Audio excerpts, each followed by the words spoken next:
Now, unless you guys have been living under a rock, I'm sure you noticed that the old piece came out on the 10th, which for me was yesterday. And if you haven't noticed, the newest frame came out. His name is Uriel, and he's fucking badass. Uriel is absolutely awesome. This guy is like 4 frames in one, and he has summons. It's beautiful. So, I've been playing him a little bit, and I made a build. It's not the best, but it should get you through steelpath with ease, and it is beyond fun. This frame is just amazing. He has a nuke ability. It's his 4th, but you have to build it up, so it takes a moment. But once you get it, trust me, it is worth it because this guy just shreds everything. Enemies up to level 200 can't even stand a chance against him. It's absolutely beautiful. So, the build is quite simple. Let's start off with the Aura mod. The Aura mod I put on Summoner's Wrath. Squad receives 75% companion and summon damage. I'm hoping, honestly I haven't tested it too much, I'm hoping this counts for his demons, the Katanak, Golfagor, and Vuthulas, however you pronounce that, because it would go insanely hard. So, these guys are all the time, and they do damage along with your companion, and I'm hoping it affects them and just their abilities a little bit. But if you're unsure, if you don't want to try it out, you could throw on Growing Power. Growing Power is always a good choice. This one is just absolutely amazing, so trade it out as you wish. Either one would do the trick. Now, starting with duration, there's only one duration mod on here, and it's Prime Continuity. Prime Continuity is almost essential for the build, because his 4th ability works on damage over time, so you kind of need some duration. But Prime Continuity should be enough, but if you feel like it might not be, go ahead and throw on 1 Top Forged Shard for duration, and you should have all the duration you possibly need with that alone. Now, efficiency, you absolutely need no efficiency. You only need 2 things. Prime Flow, because his base energy is absolutely horrendous, being only 150. So you want Prime Flow on there so you can get 427, which is absolutely awesome. And Equilibrium. Now, you need Equilibrium because his 2 does drop health and energy orbs when you kill enemies with it. So just having Equilibrium on will make sure you're always topped up on health and energy orbs at all times. It's absolutely beautiful. So that is why efficiency is not needed. Funnily enough, the past 2 Warframes that came out are working on negative efficiency. Both Noko and Uriel don't need any efficiency whatsoever. It's quite nice, actually. Now, range.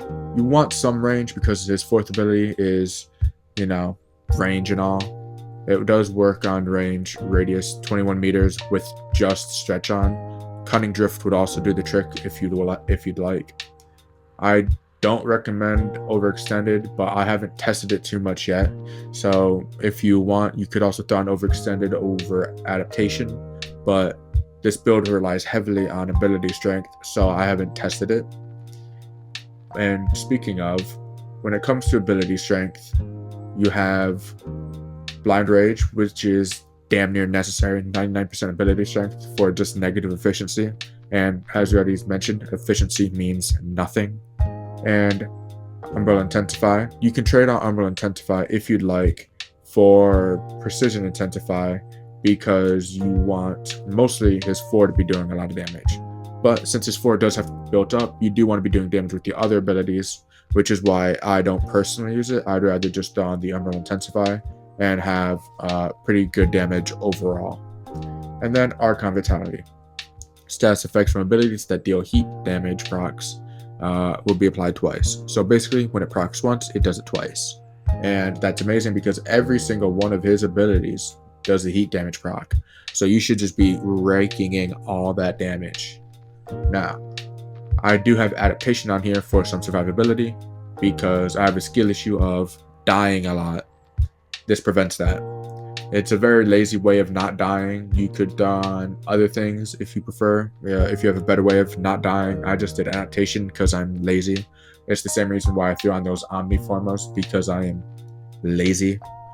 Now, for the Arcanes, you got Molt Augmented. Obviously, for ability strength, you're going to be getting a lot of kills. Molt Augmented is never a bad idea. Arcane Energize. This is a freebie. You can change this out as you wish. You can throw on Arcane Garden for more survivability, or Arcane Avenger for critical chance, or Arcane Aegis for some keeping up your shields. You know, just do whatever you want. Personally, I'd probably trade it out for Arcane Hotshot when I finally get it, because gain 6% rep and critical chance for 10 seconds when using abilities to inflict heat status effects on enemies. So this will just make your weapon super overpowered, which will be amazing. So that is the goal. Now, his abilities do take a few seconds to cast. So when it comes to Archon Shards, I'm unfortunately broken Archon Shards, so I don't have any on him now. But if I had to pick some that I'd use, I'd be using 2 Tau Forged Amber Shards, so I could have casting speed because his abilities are slow, and then 3 Tau Forged Crimson Shards for duration and strength. Probably 2 for duration, 1 for strength, and then I would put on Cunning Drift for his Exilus if I'd ever decide to form him again. This would give me nice range for his 4, and then more strength for obviously damage, and then duration for his 4 again. Now, I'm not sure if his 4 needs any more duration. Personally, I think 15 is probably enough, but I'd probably add more Archon Shards for duration at first, just to see how it goes, and then if I decide it's too much, I'd remove 1 and then add it to strength for 2 to strength, 1 to duration, and then 2 to casting speed. That should be a great combination because, like I said, his abilities do cast quite slowly. The way to play this guy is quite simple. You kill an enemy, you know, health, energy drop, you pick him up with equilibrium, you stay stacked up. When you need to heal, you cast your 2. When you need to deal damage, you cast your 3. And when you want to fly around like a monkey, you cast your 1, jump in the air, and then do a dash. You'll start jumping through enemies, just kind of glide right through them. When you need to, cast your 2. This will offer you invulnerability and heal you, so it should be hard to kill you. And then just continue flying through the enemies. Fly through them. When at all possible, cast your 3. Obviously, these are all Xmas enemies, so they're doing a lot more damage than normal, like if you're in just a normal game mode. And then when you finally charge up your 4, just go ahead and cast it, and everything around you will just start dying, which is absolutely beautiful. It always is. So that is the quickest and easiest way to play him. It's bare bones. There's no helmet slot. There's nothing bad about his kit that needs to be helmet, at least not that I noticed. I'd say the weakest link is his weakest link is probably his first ability, but it's also a very fun ability, so I have no need to do it. 1 offers him health and invulnerability, so it practically just makes it possible to kill him the moment you cast that. His 3 does just insane amounts of damage, and it stacks up the charge meter for his 4 really quickly. And his first one is probably just his weakest link, but that doesn't mean it's bad. It's still a very, very good ability. So honestly, if you have to pick one to Hemlinth, I'd Hemlinth his 1, but I wouldn't choose any of them personally. And with that being said, I think that is just about it. So I hope you guys found this helpful. As always, you can just copy the build and change it as you wish as you go forward, because obviously the build that works for me isn't always going to work for you.